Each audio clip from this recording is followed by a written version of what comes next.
Hello everyone, it's me, Ciel again, and we are back to talking about Psalm 23.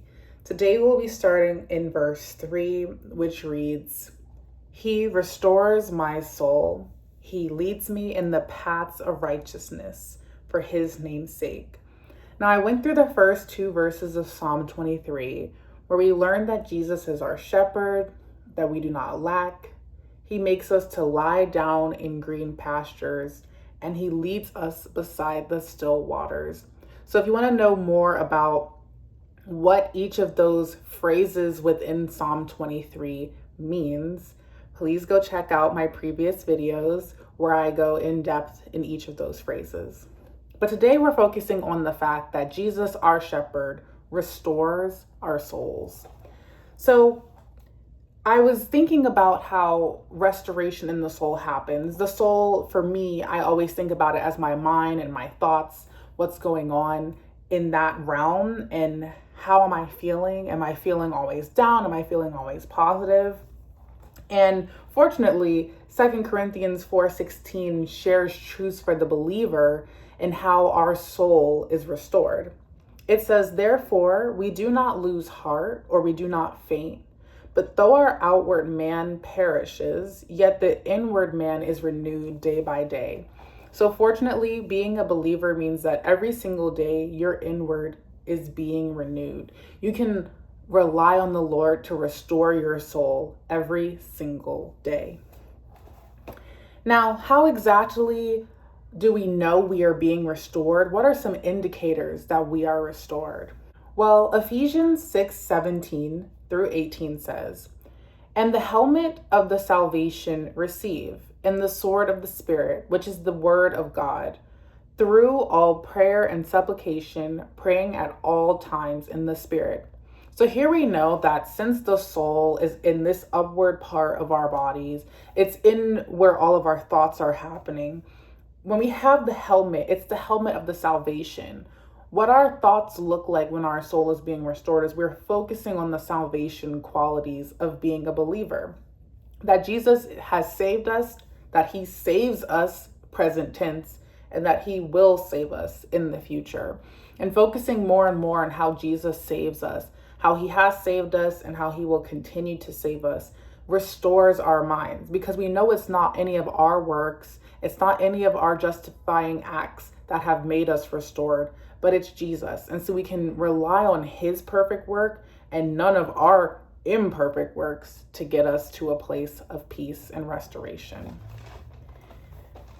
The fourth verse that I want to bring up is Ephesians 4:23, and before I read this verse, I just want us to see how much the Holy Spirit is present throughout this restoration of our soul. I just read Ephesians 6:17 through 18, which shares that we can receive the helmet of the salvation and the sword of the Spirit through all prayer and supplication, praying at all times in the Spirit.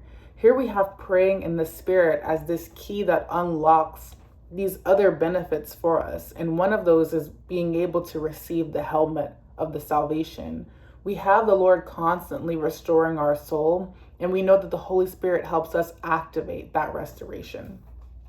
And we have verses to confirm this, such as Ephesians 4:23, which says, "And be renewed in the spirit of your mind." So your mind is a very spiritual place. It carries a lot of energy with it, and from it, it can grow. It can grow things in your life. It can send out energy for something to be attracted to you or something to be not attracted to you. But overall, we know that being renewed in the spirit of your mind is a very spiritual thing, and we can rely on the Holy Spirit who's with us for free. Jesus paid for it, but for us, it's free.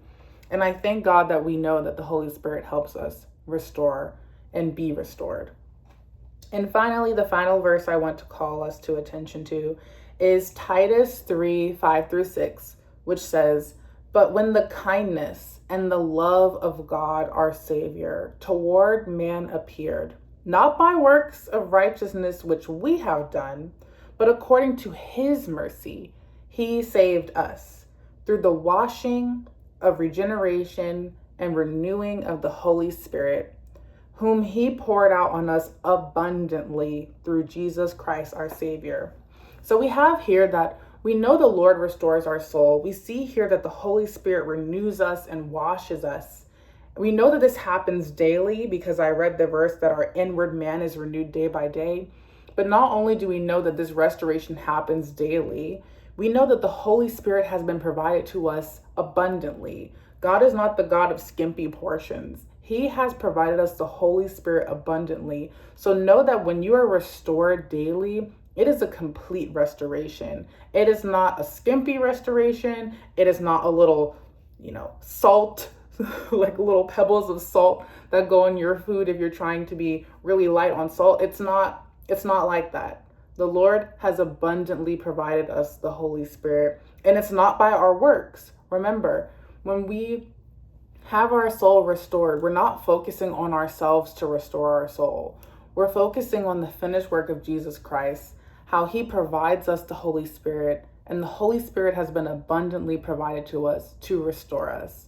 So I just thank you, Lord, that today, me and everyone who's listening to this video, I thank you, Lord, for abundantly supplying us the Holy Spirit, that the Holy Spirit restores our souls. And I thank you, Lord, that we learn and live to pray in the Spirit so that we can really access all the blessings that you have for us, because we know that you want them for us and that you've already stored them up for us. In Jesus' name, amen.